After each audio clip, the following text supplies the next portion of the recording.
келип кеткен адам кайра келгиси келип өзүнөн өзү көлгө тартылат.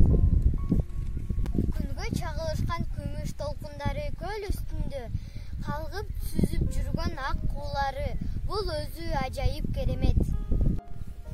Пекиринен ысык көл кыргыз бермети деп айтылбаса керек. Оба берметтей эле сулуулугу бар көлүбүздүн. Мен абдан кичинекей кезимде эле атакем менен апакем көлдүн жээгине көп алып келишчү экен.